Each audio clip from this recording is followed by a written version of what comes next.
Hi everyone, welcome again to my YouTube channel. तो आज हम इस चैप्टर को आगे जो विधियाँ बची थी पृथक्करण की उसके बारे में हम पढ़ेंगे। लास्ट वीडियो में हमने कुछ विधियों के बारे में पढ़ा था और ये जो चैप्टर है हमारा पदार्थों का पृथक्करण। तो जो विधियाँ थी हमने हस्तचयन विधि, निष्पावन विधि और थ्रेसिंग विधि के बारे में पढ़ा था। आगे कुछ विधियाँ बची हैं उसके बारे में आज हम पढ़ेंगे। तो कौन कौन सी विधियाँ हैं चलिए देखते हैं। चालन विधि। चालन विधि क्या होती है तो नॉर्मली मैं बताती हूँ जनरली हमारे लाइफ में क्या का एक एग्जांपल है। जैसे इसमें भी दिया हुआ है, ये देखिए आप, आटा है और आटे को ये चलनी है उससे इसको छाना जा रहा है। मतलब कि इसके जो भी अपशिष्ट पार्टिकल हैं, जो भी इसके वेस्ट पार्टिकल हैं, उसको इस चलनी से निकाला जा रहा है।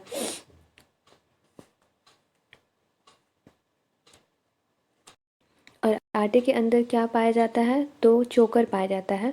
इससे ही इस चोकर को ही निकालने के लिए हम आटा को छानते हैं।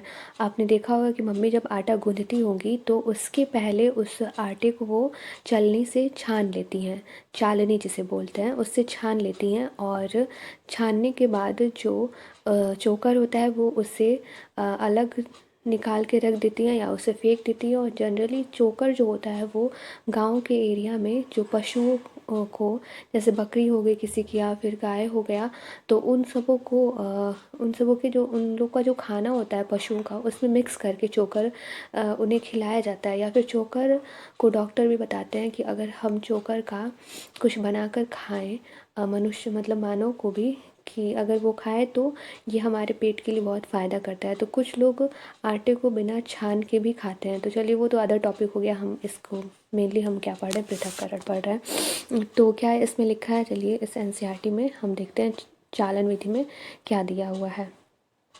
तो इसमें दिया हुआ है कि कभी कभी हमें आटे से व्यंजन बनाने की इच्छा होती है। हमें इसमें उपस्थित चोकर तथा अन्य अशुद्धियों को पृथक करने की आवश्यकता होती है। तब हम क्या करते हैं, इसके लिए हम चालनी यानी छन्नी का उपयोग करते हैं तथा उसमें आटा डालते हैं। आटे के छोटे कण चालनी के छिद्रों द्वारा निकल जाते हैं, जबकि बड़ी अशुद्धियाँ जो होती हैं वो चालनी में रह जाती हैं। प्रायः आटे की मील में गेहूँ को पीसने से पहले पत्थरों तथा भूसे जैसी अशुद्धियों को हटाया जाता है। साधारणतया गेहूँ को एक तिरछी बोरी को एक तिरछी चालनी पर डाला जाता है। अब देखिए जहाँ पर इन गेहूँ को जहाँ गेहूँ पिसवाने जाते हैं वहाँ की बात हो रही है। साधारणतया गेहूँ की बोरी को एक तिरछी चालनी पर डाला जाता है। चालन द्वारा पत्थर, डंडियाँ तथा भूसा को जो निष्पावन तथा थ्रेसिंग के बाद गेहूं में रह जाते हैं उन्हें दूर किया जाता है। हमने ऊपर पढ़ा था ना निष्पावन और थ्रेसिंग विधि। अब जब गेहूं जो होता है वो थ्रेसिंग विधि को हमने पढ़ा था कि कैसे अनाज जो होते हैं वो उनके पौधे से उसे अलग करना होता है। उनके कवर्स को हटाकर जो जिन कवर के अंदर वो रहते हैं पौधों के अंदर, उनको पीट पीट कर या फिर मशीन के द्वारा थ्रेसिंग विधि से अनाज को अलग कर देना रहता है। निष्पावन विधि से उसके जो छोटे छोटे पार्टिकल भूसा वगैरह रहता है उसको अलग कर देते हैं। और उसके बाद भी जो जो पार्टिकल होते हैं, जैसे डंडियाँ होती हैं, भूसा होता है, पत्थर होते हैं या फिर अन्य जो कण होते हैं जो हमारे लिए खाने के लिए उपयोगी नहीं हैं, अशुद्ध हैं, उनको निकालने के लिए जब जहाँ पे आटा चक्की वाली जो दुकान होती है वहाँ पे जो ले जाते हैं ना कि गेहूँ का आटा पिसवाने के लिए, तो वहाँ पर उन लोगों ने के द्वारा क्या किया जाता है, तो गेहूँ की जो बोरी होती है वो एक तिरछी चालनी जैसे कुछ बना होता है, उसके ऊपर वो बोरी पूरी डाल देते हैं और उस पर एक चालनी होती है जो उसके द्वारा पत्थर, डंडियाँ, भूसे जो निष्पावन तथा थ्रेसिंग के बाद गेहूं में रह जाते हैं उनको दूर किया जाता है। आपने इसी प्रकार के बड़े बड़े चालनों को भवन निर्माण वाले स्थानों पर रेत से कंकड़ तथा पत्थर पृथक करने के लिए उपयोग में लाते देखा होगा। देखो यहाँ पे फिगर भी दिया है। जब जब भवन निर्माण होता है, घर बनता है, तो आपने देखा होगा जब बालू आता है तो बालू के अंदर पत्थर होते हैं ना, तो उससे छानने के लिए उसको क्या करते हैं ये लोग, रेत को ही तो बालू कहते हैं, उसको चालने के लिए ये लोग इतना बड़ा जो है, ये इतना बड़ा चालनी है, इससे ये इसके ऊपर देखो ये पत्थर है, कंकड़ है, और ये उपयोग किया जाने वाला बालू है जिसका ये लोग मसाला बनाते हैं। और इसी का उपयोग करके घरों में जब दो ईंट होती है उनको जोड़ने के लिए इस मसाले को उपयोग करते हैं। चालन द्वारा कंकड़ तथा पत्थरों को रेत से पृथक किया जाता है। तो यहाँ पे ऐसा किया जा रहा है, वही एग्जाम्पल पीछे दिया हुआ है। अब देखो देखिए आप, ये एक क्रियाकलाप दिया है, क्रियाकलाप 4। इसमें क्या दिया है कि कक्षा में एक चालनी यानी कि छन्नी तथा थोड़ा सा आटा घर से लाइए। चालन द्वारा आटे से अशुद्धियों को पृथक कीजिए। अब चौक का पाउडर बनाइए और तथा उसको आटे के साथ मिलाइए। इस मिश्रण का चालन कीजिए। क्या अब हम चालन द्वारा चाक पाउडर तथा आटा पृथक कर सकते हैं?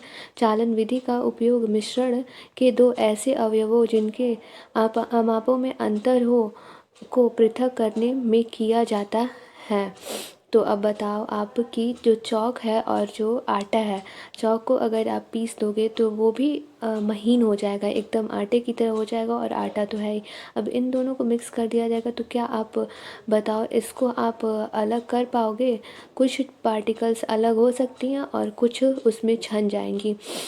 और चालन विधि के द्वारा उन चीज़ों को हम ज़्यादा आसानी से अलग कर सकते हैं जिसमें दोनों पदार्थ जो मिश्रित हैं वो उन दोनों के जो आकार है उसमें अंतर हो। जैसे मान लो आटा है, आटे में कंकड़ पत्थर है, या फिर भूसी जो है जो जिसे चोकर कहते हैं उसका जो आकार होता है, और जो आटा होता है आटे से वो थोड़ा बड़ा होता है, इसलिए वो उसके ऊपर रुक जाता है, जो चालनी है उसके ऊपर रुक जाता है। तो ऐसे जिनके आकार जिसके माप में अंतर होता है उनको पृथक करने के लिए चालनी या चालन विधि का हम आसानी से प्रयोग करके उन दोनों को हम पृथक कर सकते हैं जिनके मापों में अंतर होता है। अब हम देखते हैं अवसादन, निस्तारण तथा निस्यंदन।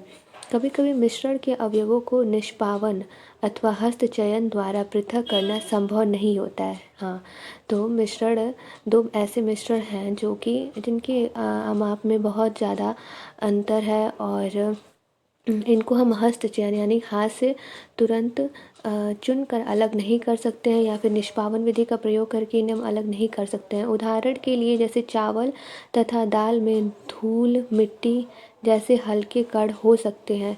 चावल तथा दालों को पकाने से पहले इस प्रकार की अशुद्धियाँ कैसे पृथक करते हैं?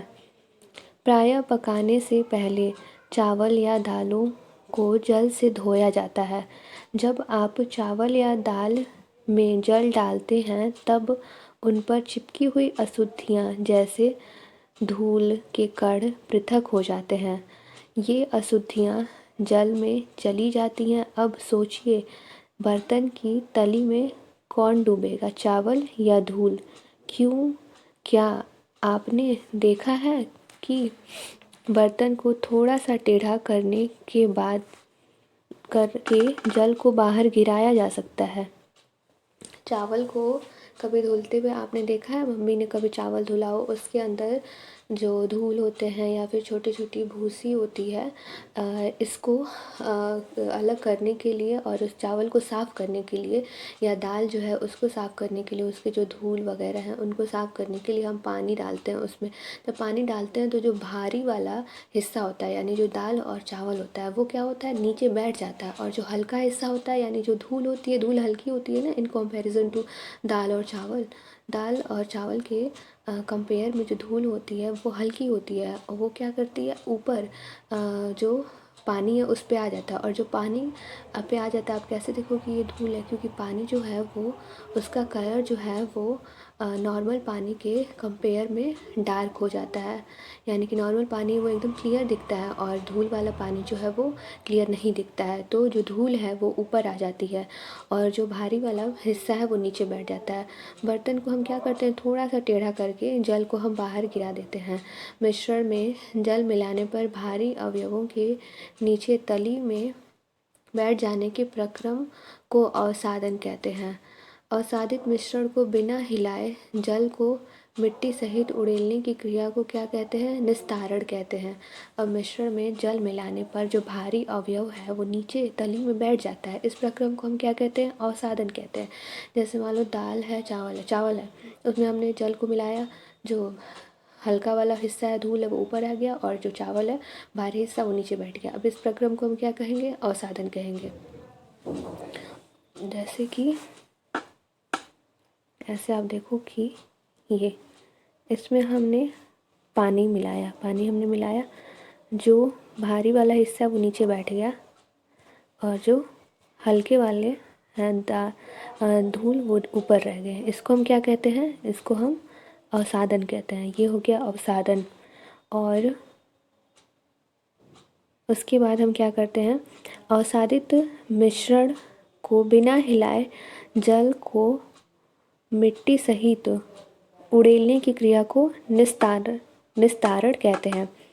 यानी जो अवसादित मिश्रण है, जो नीचे भारी वाला हिस्सा है, उसको हम ऐसे उसको बिना हिलाए और जैसे बर्तन है उसको थोड़ा सा तिरछा कर देंगे और जो पानी है वो नीचे गिर जाएगा, उसको उड़ेल देंगे और जो ऊपर बचा हुआ रहेगा हिस्सा, ऊपर का जो पार्ट है मतलब धूल वगैरह है, वो पानी के साथ नीचे गिर जाएंगे और जो भारी वाला हिस्सा है वो नीचे ही रहेगा। तो इस विधि को हम क्या कहते हैं? निस्तारण।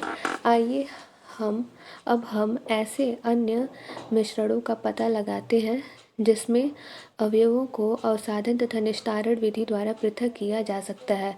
मिट्टी एवं जल का मिश्रण है, अघुलित पदार्थ है, मिट्टी जो घुलती नहीं है वो अघुलित पदार्थ है। ये देखो, ये ग्लास है, इसमें क्या है?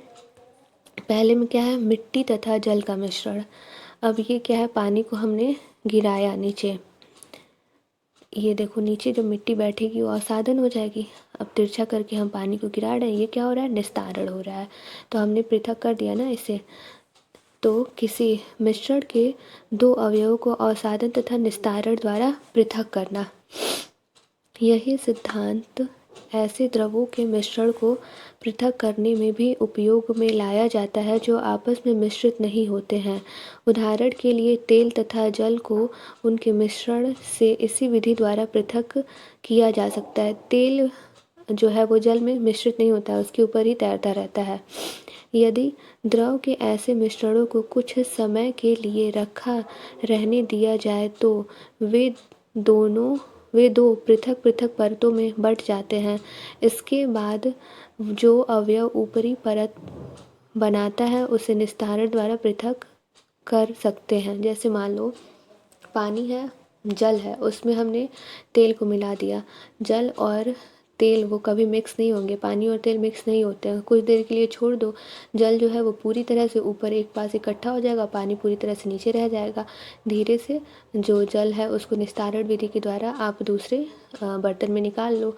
जो तेल है उसको हम निस्तारण विधि के द्वारा दूसरे बर्तन में निकाल लेंगे और जो जल है वो उसी बर्तन में रह जाएगा।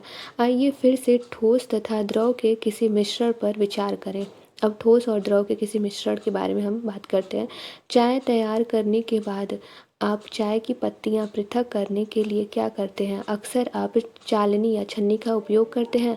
आइए निस्तारण विधि का उपयोग करके देखें कि इसके द्वारा कुछ सहायता मिलती है, परंतु क्या आपको चाय में कुछ पत्तियां अब भी मिलती हैं? अब चाय को एक छन्नी में डाल दीजिए। क्या चाय की सारी पत्तियां छन्नी में रह जाती हैं? इस प्रक्रम को निस्यंदन फ़िल्टर करना कहते हैं। अब सोचिए तैयार चाय से चाय की पत्तियां पृथक करने में निस्तारण और निस्यंदन में से कौन सी विधि अच्छी है? अब बताओ आप, निस्तारण और निस्यंदन में से कौन सी विधि अच्छी है?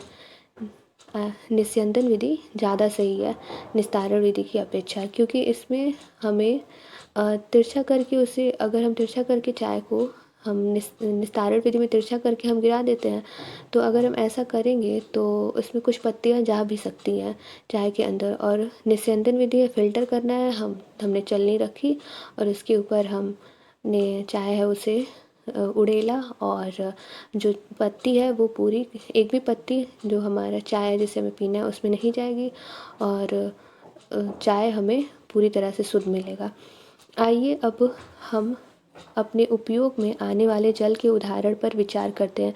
क्या हम सभी को हर समय पीने के लिए सुरक्षित जल मिलता है? कभी कभी नालों से गंदला जल प्राप्त होता है। तालाबों तथा नदियों से एकत्रित किया गया जल भी तालाबों तथा नदियों से एकत्रित किया गया जल भी पंकिल हो सकता है, विशेषकर बरसात के बाद। हाँ, तालाबों और नदियों से जो जल हमने एकत्रित अगर हमने किया है तो वो पंकिल यानी कि गंदा हो सकता है, और जब बरसात के मौसम होता है तब तो और गंदा हो सकता है।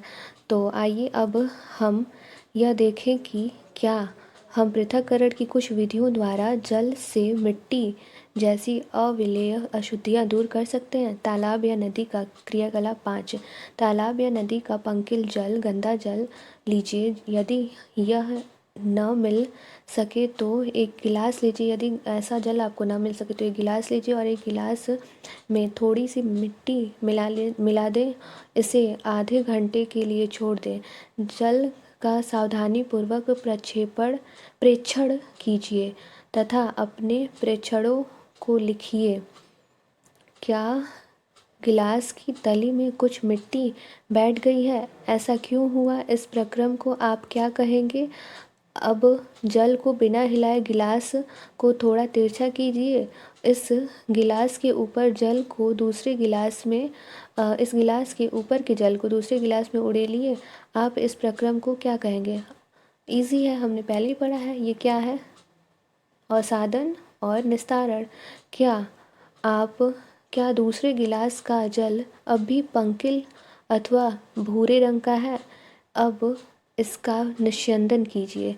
क्या चाय वाली छन्नी ने यह कार्य किया? आइए कपड़े की सहायता से जल को निस्यंदन करने का प्रयास करते हैं। अच्छा, उधर पहला विधि क्या था? अवसादन था और निस्तारण था, और दूसरी विधि में क्या कहा जा रहा है कि निस्यंदन करने के, यानी जैसे हम चाय को छानते हैं वैसे इसको छानने के लिए कहा जा रहा है, या फिर कपड़े से की सहायता से इसको छानने के लिए कहा जा रहा है। कपड़े के टुकड़े में बुने हुए धागों के बीच में, मतलब बुने हुए जो धागे हैं, कपड़ा जो धागों से ही तो बनता है, के बीच में छोटे छोटे छिद्र अथवा रंध्र होते हैं। कपड़े के इन्हीं छिद्रों का उपयोग निस्यंदन के रूप में किया जा सकता है। हाँ, जैसे चालनी होती है उसमें छोटे छोटे छेद होते हैं ना, तो वो उसके द्वारा छन के जो पानी होता है वो चला जाता है।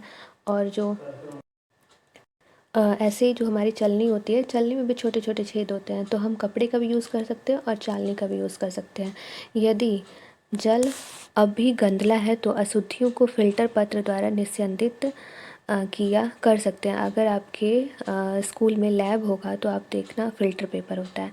देखो ये है फ़िल्टर पेपर, ऐसे गोल सा ये होता है, और इसको हम ऐसे कीप में लगा देते हैं। और इसको फ़ोल्ड करने का क्या तरीका होता है? तो देखो ये तरीका होता है इसको फ़ोल्ड करने का, ऐसे फ़ोल्ड करते हैं। तो कहाँ पर हम थे? फ़िल्टर पत्र एक ऐसा निस्यंदक होता है जिसमें कि अत्यंत सूक्ष्म छिद्र होते हैं, जैसा फिगर में दिखाया गया है। फ़िल्टर पत्र के उपयोग से संबंधित विभिन्न चरण दर्शाए गए हैं। हाँ, कैसे इसको मोड़ना है, कैसे बनाना है, उसका यूज़ करने का तरीका बताया गया है। फ़िल्टर पत्र को शंकु के रूप में मोड़कर कीप में लगा दीजिए और लगा दिया जाता है। इसके पश्चात मिश्रण को फ़िल्टर पत्र के ऊपर उड़ेलते हैं। मिश्रण के ठोस कण इसके छिद्रों से नहीं गुजरते हैं और फ़िल्टर पत्र पर ही रह जाते हैं। साधारणतः फलों तथा सब्जियों के रसों को पीने से पहले उसमें बीजों तथा ठोस कणों को पृथक किया जाता है। निस्यंदन विधि का उपयोग घरों पर पनीर बनाने के लिए भी किया जाता है, और आपने देखा होगा कि पनीर बनाने के लिए दूध को उबालने से पहले उसमें नींबू का रस मिलाया जाता है। इससे पनीर के ठोस कणों तथा द्रवों का मिश्रण प्राप्त होता है। पनीर को इस मिश्रण से कपड़े तथा छन्नी से फ़िल्टर करके पृथक किया जाता है। कि हम लोग जूस पीते हैं, फलों का जूस या सब्जियों का जूस पीते हैं, तो उसको जूस बनता है तो उसमें जो कुछ रेसे वगैरह होते हैं या बीज होते हैं उसको छान दिया जाता है छलनी से, चालने से, और उसको छानने के बाद जो पीने वाला हिस्सा है उसे हम पी लेते हैं सिर्फ, और जो फेंकने वाला हिस्सा है उससे हम वो जो होता है वो छलनी के ऊपर ही रह जाता है। और ऐसे ही हम पनीर बनाते हैं। तो पनीर को बनाने के लिए क्या करते हैं, हम दूध में नींबू डाल देते हैं, जिससे कि जो दूध का उबालने के बाद नींबू डाल देते हैं, जिससे दूध का जो ठोस वाला हिस्सा है वो और जो द्रव वाला हिस्सा है वो अलग हो जाता है, और पनीर जो होता है वो ठोस वाले हिस्से में होता है। तो उसको हम कपड़े से बहुत कस के टाइट बांध देते हैं, और जो पानी होता है वो छन जाता है, और सारे जो ठोस पार्ट होते हैं वो एक दूसरे को अच्छे से एक दूसरे में सट जाते हैं, और पनीर बन जाता है एक। तो पनीर ऐसे ही हम बनाते हैं। अब हम कौन सी एक विधि है, वाष्पन विधि हम पढ़ते हैं। तो इसमें क्या है, एक बीकर में एक क्रियाकलाप दिया हुआ है, क्रियाकलाप 6। एक बीकर में थोड़ा सा जल लेकर उसमें 2 चम्मच नमक डालिए तथा अच्छी तरह से हिलाइए। क्या आप देखो यहाँ पे ये बीकर दिया हुआ है, क्या आप जल के रंग में कोई परिवर्तन देखते हैं? कोई परिवर्तन नहीं आता है। हिलाने के बाद क्या आप बीकर में कोई नमक देखते हो? नमक के जल से भरे बीकर को गर्म कीजिए। नमक का जो जल है भरा हुआ बीकर, उसको गर्म करो। जल को उबालकर उड़ने दीजिए और बीकर में क्या बचता है, तो नमक युक्त जल से भरे बीकर को गर्म करना है। इस क्रियाकलाप में हमने मिश्रण से जल तथा नमक को पृथक करने के लिए वाष्पन प्रक्रिया का प्रयोग किया है। तो क्या हमने किया था कि जल में नमक डाल दिया था, और हम इसको उबालेंगे और जो जल है वो उड़ जाएगा, और जो नमक वाला हिस्सा है वो नीचे रह जाएगा। तो जल कैसे उड़ जाता है, वाष्पन के द्वारा ही तो उड़ता है। जब हम पानी को गर्म करते हैं तो आप देखो, एक गिलास पानी लो और उसे खूब देर तक गर्म करो, तो कुछ देर बाद आप देखते हो, अगर हम उसे ढक के गर्म करते हैं तो आप देखते होगे कि ढक्कन उठा के देखते हैं तो उसके नीचे छोटे छोटे बूंदें होती हैं। तो किसकी वजह से होती हैं? वो वाष्प की वजह से होती हैं, हमारा जो पानी होता है उसकी वजह से। और अगर ढक्कन बिना ढके हुए आप गर्म कर रहे हो तो आप देखते हो कि कुछ वाष्प होता है जो धुएं की तरह हल्का हल्का दिखता है, धुआं नहीं होता है वो। तो वैसा वो दिखता है वाष्प, ऐसे ऐसे दिखता है, तो ये वाष्प होता है। और वाष्प के द्वारा जो पानी होता है, जल होता है, वो उड़ जाता है, ख़त्म हो जाता है। और जल जो है अगर एक गिलास है तो आधा गिलास ही बचा रहेगा। ऐसे ही अगर उसमें हम नमक मिला देंगे तो पूरा जल जो है वो हम उसको बहुत देर तक गर्म करेंगे तो पूरा का पूरा जल हमने वाष्प के द्वारा ख़त्म कर दिया, और जो ठोस पार्ट है यानी कि नमक है वो बस रह गया। इस क्रियाकलाप में हमने मिश्रण से जल तथा नमक को पृथक करने के लिए वाष्पन की प्रक्रिया का प्रयोग किया है। जल को उसके वाष्प में परिवर्तन करने की प्रक्रिया को वाष्पन कहते हैं, और जहाँ पर जल होता है वाष्पन की प्रक्रिया निरंतर होती रहती है। आपके विचार से नमक कहाँ से आता है? समुद्र के जल में अत्यधिक मात्रा में लवण मिश्रित होते हैं। इन्हीं लवणों में से एक लवण साधारण नमक है। जब समुद्र के जल को बड़े बड़े उथले गड्ढों में भर कर छोड़ दिया जाता है तो सूर्य के प्रकाश से जल गर्म होकर वाष्पन द्वारा धीरे धीरे वाष्प में बदलने लगता है। कुछ समय बाद सारा जल वाष्पित हो जाता है तथा ठोस लवण नीचे बच जाते हैं। तत्पश्चात इन लवणों के मिश्रण को शोधन करके साधारण नमक प्राप्त कर लिया जाता है। देखो कैसे होता है। तो क्या करते हैं, समुद्र के पानी में नमक पाया जाता है, तो उसको हम नमक को प्राप्त करने के लिए क्या करते हैं, तो समुद्र के किनारे ही गड्ढे बना देते हैं और उन गड्ढों में पानी को हम इकट्ठा कर देते हैं, पानी रख देते हैं। और जब बहुत तेज़ धूप आता है तो जो पानी है वो तो उड़ जाता है, लेकिन जो उसके अंदर का नमक होता है वो वहाँ पर इकट्ठा हो जाता है, वहाँ पर रह जाता है। और इसके बाद हम क्या करते हैं, जो नमक है उसको हम इकट्ठा कर लेते हैं, और जो पानी है वो तो उड़ गया। तो ऐसे समुद्र के पानी के द्वारा हम नमक प्राप्त कर सकते हैं। देखो ये फिगर बनाया गया है, समुद्र के जल से नमक प्राप्त करना। आज हमने क्या क्या पढ़ा, तो हमने पढ़ा है आज चालन विधि, उसका क्रियाकलाप, फिर अवसादन, निस्तारण और निस्यंदन क्या होता है, और उसके बाद हमने पढ़ा है वाष्पन। तो चालन विधि बहुत इजी, चलनी से छान दो चाल के, और जो छोटे छोटे पार्ट्स होते हैं दो ऐसे पदार्थ होने चाहिए, उनका मिश्रण होना चाहिए जिनके मापों में अंतर हो। चालन विधि से आसानी से हम उन्हें अलग कर सकते हैं। और फिर अवसादन में क्या होता है, जो भारी पार्टिकल होता है वो पानी में नीचे बैठ जाता है, और निस्तारण हम क्या करते हैं, जो ऊपर वाला हिस्सा होता है भारी पार्ट के ऊपर का जो पानी होता है उसे हम धीरे से गिरा देते हैं तिरछा करके बर्तन को। और निस्यंदन क्या होता है, जैसे चाय को छानना, और जो उसके ऊपर की पत्ती होती है चाय पत्ती, वो चाय की छन्नी के ऊपर रह जाती है, तो ये क्या हो गया, निस्यंदन हो गया। वाष्पन क्या होता है, वाष्पन में जैसे दो ठोस है और द्रव है, तो द्रव को हम इतना ज़्यादा हम इसको गर्म करते हैं, या फिर धूप हो, या फिर इतना ज़्यादा हीट हो कि उसके बाद वो जो उसका द्रव वाला हिस्सा है वो वाष्प के रूप में उड़ जाए, और जो ठोस वाला हिस्सा है वो नीचे रह जाए। तो इस तरह से दो हम पदार्थों को पृथक कर सकते हैं वाष्पन विधि के द्वारा। तो इतना आज हमने पढ़ा। अब नेक्स्ट जो वीडियो है वो पृथक्करण की एक से अधिक विधियों का उपयोग है, और क्या जल किसी पदार्थ को कितनी भी मात्रा में घोल सकता है, ये वाला टॉपिक है। और उसके बाद से एक्सरसाइज है, तो नेक्स्ट वीडियो में हम ये पढ़ेंगे। अगर आपको वीडियो पसंद आई हो, समझ में आया हो सब कुछ, तो आप वीडियो को लाइक कर सकते हो और शेयर कर देना अपने फ्रेंड्स में। और कुछ नहीं, बस थैंक यू।